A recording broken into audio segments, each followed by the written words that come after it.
Hey guys, it's me Doris, and today title is Brony Nation Special. Let's jump to the intro.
Today we're gonna be doing. Let me see. Oh yeah, today we're gonna be doing a national celebration in honor of Dr. Martin Luther King, who gave America a reason to dream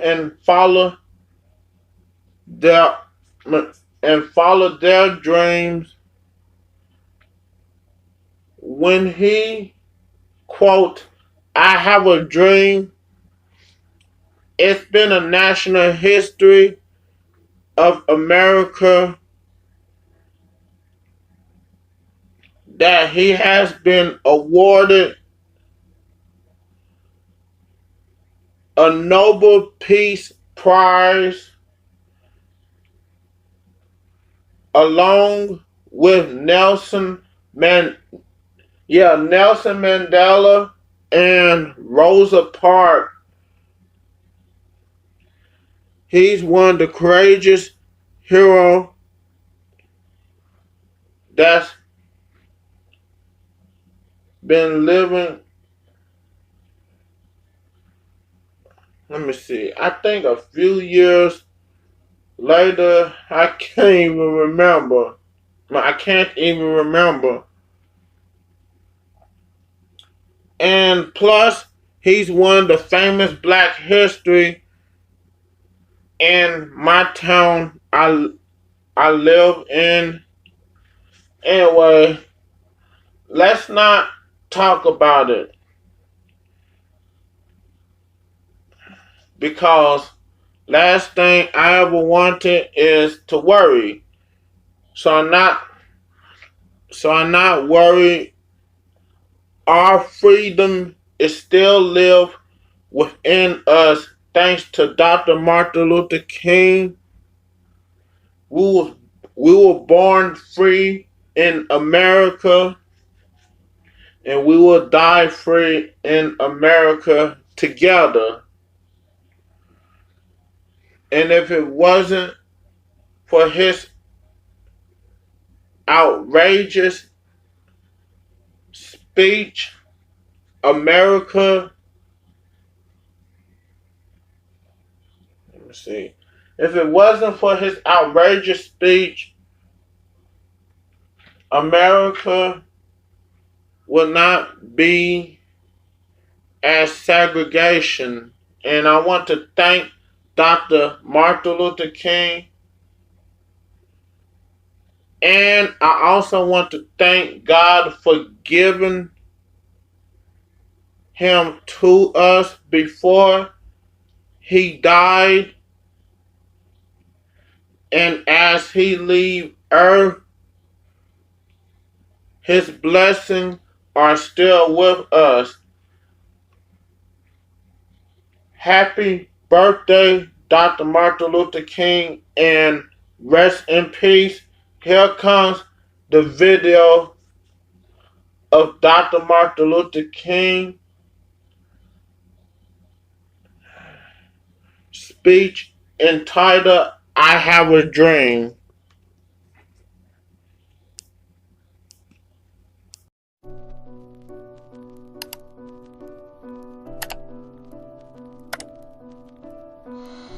Today, January 18th, is the first anniversary of the defeat of SOPA, the Internet Censorship Bill. And this weekend, we celebrate the legacy of Dr. Martin Luther King Jr. Dr. King's I Have a Dream speech is as relevant today as it was in 1963. To honor his legacy as a freedom fighter, we're asking everyone to share this full video of his historic speech. But I Have a Dream is copyrighted, so sharing it is illegal. If SOPA had passed, you could have gone to jail for it. And entire websites could have been shut down just for linking to it. King's call for racial justice is too important to be censored by broken copyright laws. Celebrate your freedom. Share this video now.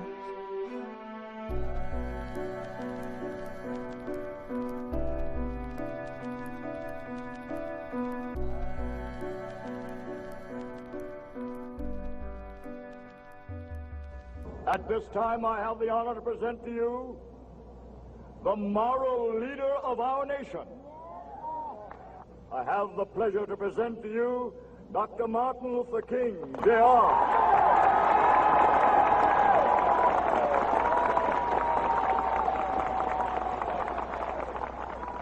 I am happy to join with you today in what will go down in history as the greatest demonstration for freedom in the history of our nation.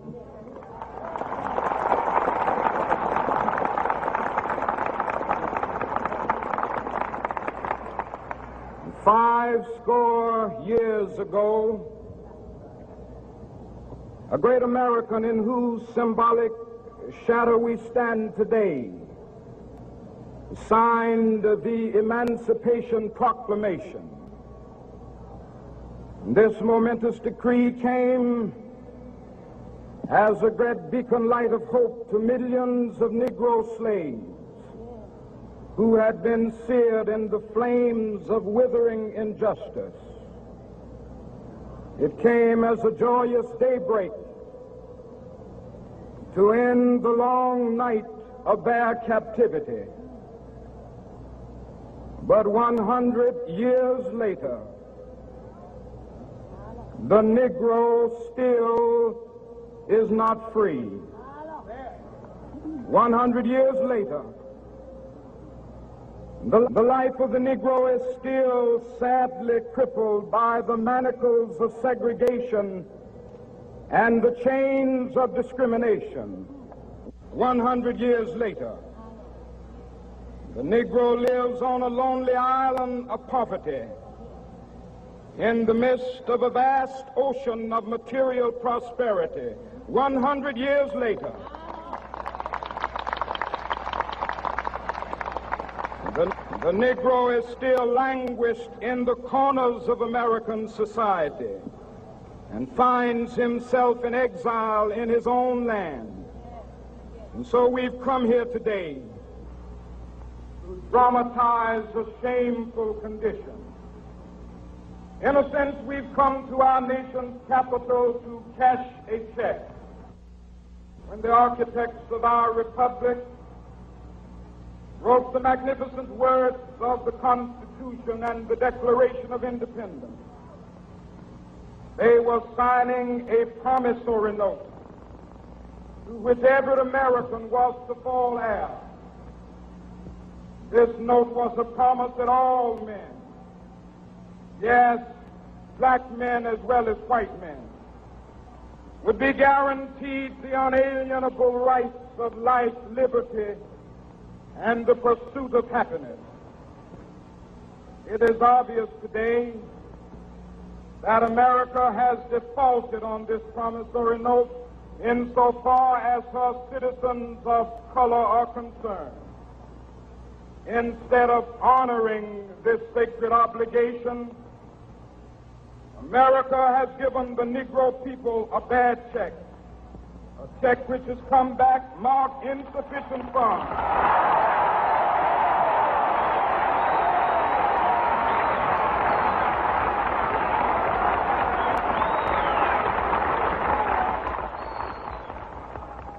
But we refuse to believe that the Bank of Justice is bankrupt.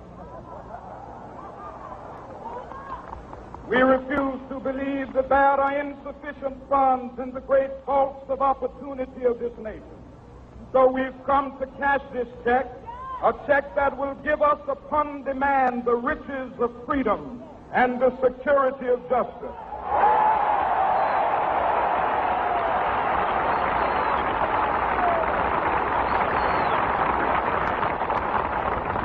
We have also come to this hallowed spot to remind America of the fierce urgency of now. This is no time to engage in the luxury of cooling off or to take the tranquilizing drug of gradualism.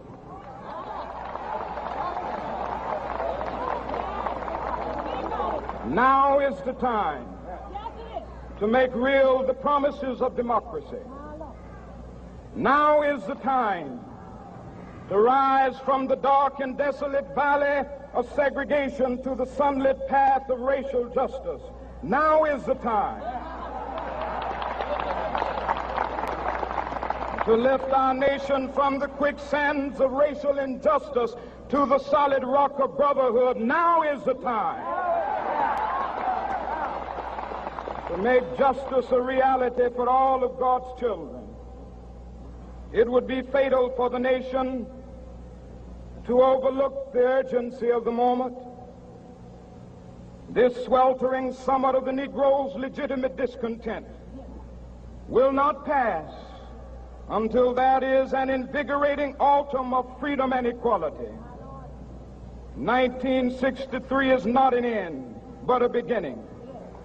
Those who hope that the Negro needed to blow off steam and will now be content will have a rude awakening if the nation returns to business as usual.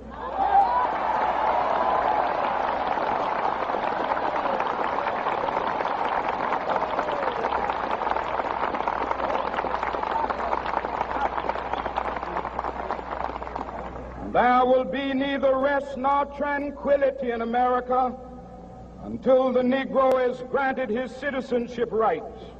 The whirlwinds of revolt will continue to shake the foundations of our nation until the bright day of justice emerges. But that is something that I must say to my people who stand on the warm threshold which leads into the palace of justice. In the process of gaining our rightful place, we must not be guilty of wrongful deeds.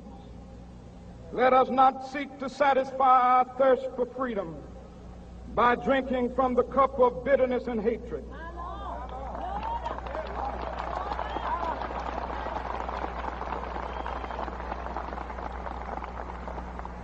We must forever conduct our struggle on the high plane of dignity and discipline.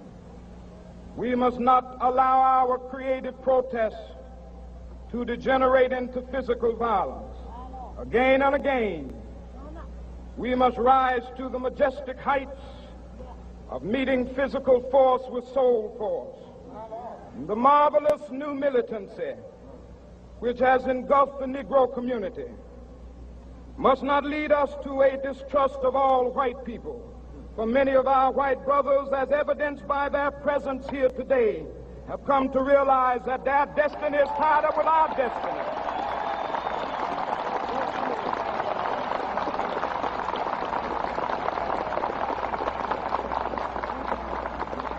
And they have come to realize that their freedom is inextricably bound to our freedom. we cannot walk alone.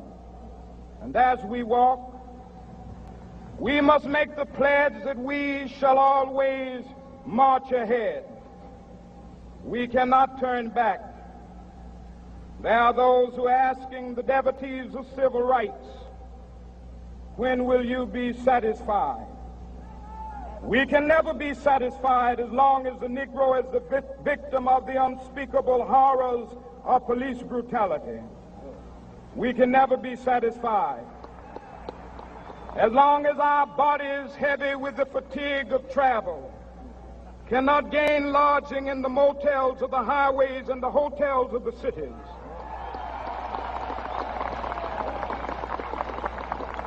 We cannot be satisfied as long as the Negro's basic mobility is from a smaller ghetto to a larger one.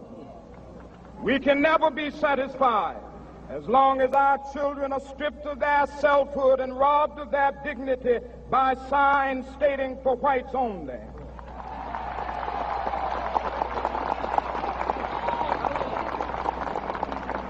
We cannot be satisfied as long as a Negro in Mississippi cannot vote and a Negro in New York believes he has nothing for which to vote.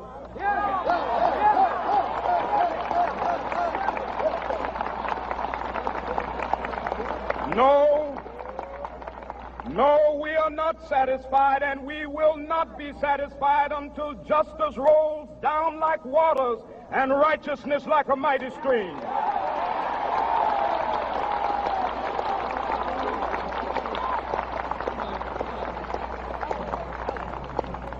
I am not unmindful that some of you have come here out of great trials and tribulations. Some of you have come fresh from narrow jail cells. And some of you have come from areas where your quest for freedom left you battered by the storms of persecution and staggered by the winds of police brutality. You have been the veterans of creative suffering. Continue to work with the faith that unearned suffering is redemptive. Go back to Mississippi. Go back to Alabama. Go back to South Carolina. Go back to Georgia. Go back to Louisiana. Go back to the slums and ghettos of our northern cities. Knowing that somehow this situation can and will be changed. Let us not wallow in the valley of despair. I say to you today, my friend,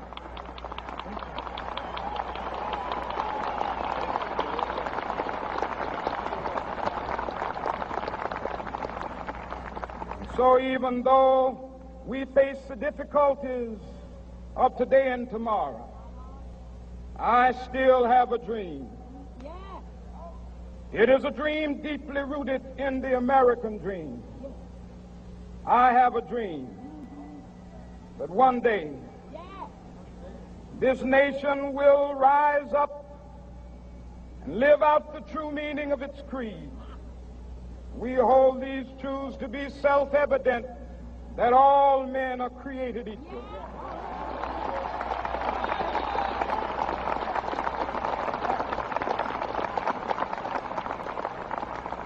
I have a dream that one day on the red hills of Georgia, the sons of former slaves and the sons of former slave owners will be able to sit down together at the table of brotherhood. I have a dream that one day even the state of Mississippi, a state sweltering with the heat of injustice, sweltering with the heat of oppression, will be transformed into an oasis of freedom and justice. I have a dream that my 4 little children will one day live in a nation where they will not be judged by the color of their skin, but by the content of their character. I have a dream today.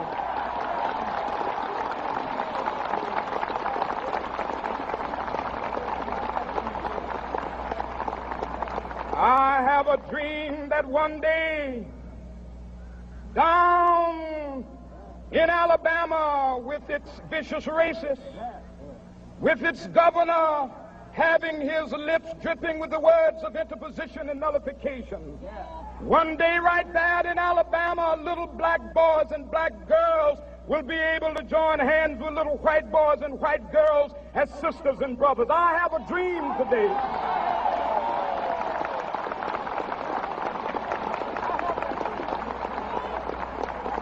I have a dream that one day every valley shall be exalted, and every hill and mountain shall be made low. The rough places will be made plain, and the crooked places will be made straight. And the glory of the Lord shall be revealed, and all flesh shall see it together. This is our hope. This is a faith that I go back to the South with. With this faith, we will be able to hew out of the mountain of despair a stone of hope. With this faith, we will be able to transform the jangling discords of our nation into a beautiful symphony of brotherhood. With this faith, we will be able to work together, to pray together, to struggle together, to go to jail together, to stand up for freedom together, knowing that we will be free one day. This will be the day. This will be the day when all of God's children will be able to sing with new meaning, "My country, tears of thee. Sweet land of liberty, of thee I sing. Land where my fathers died, land of the pilgrim's pride.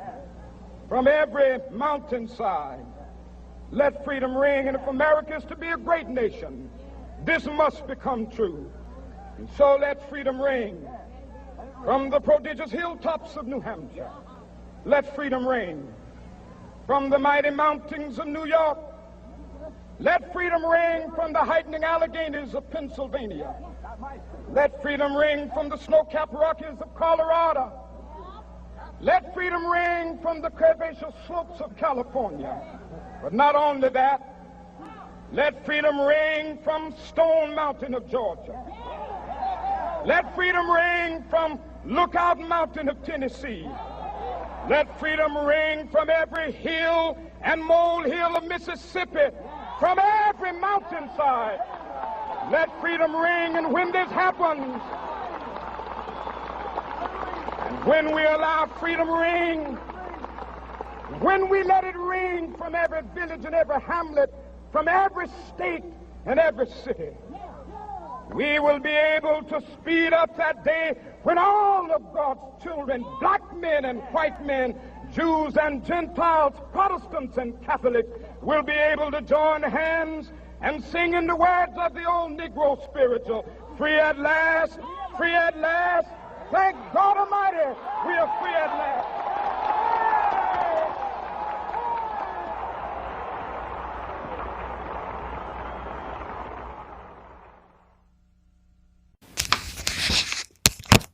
Thanks for watching. In celebration of Dr. Martin Luther King Jr., he's been working for the freedom fighter before he passes away. Now, his speech lives on within the history of everyone. Oh, and if you want to do something to help America keep the freedom, the link will be below.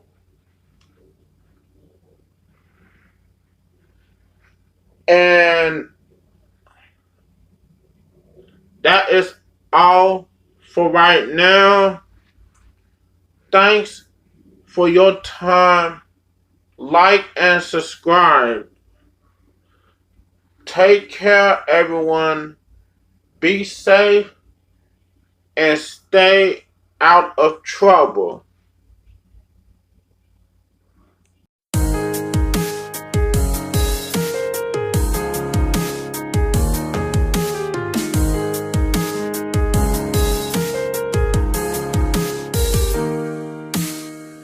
I'm here to show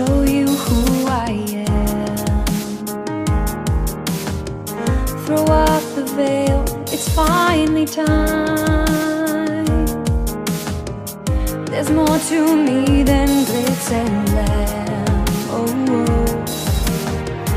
And now I feel my stars align. For I had believed what I was sold. I did all the things that I was told. But all that has changed and now I'm bold. 'Cause I know that I am just a pony. I make mistakes from time to time. But now I know the real me and put my heart out on the line. And let the magic in my heart stay true. And let the magic in my heart stay true. Just like the magic inside of you. And now I see those colors right before my eyes. I hear my voice so clearly and I know that it is right. I thought I was weak, but I am strong. They sold me the world, but they were wrong. And now that I'm back, I still belong. 'Cause I know that I am just a pony. I make mistakes from time to time. Now I know the real me and put my heart out on the line. And let the magic in my heart stay true. And let the magic in my heart stay true.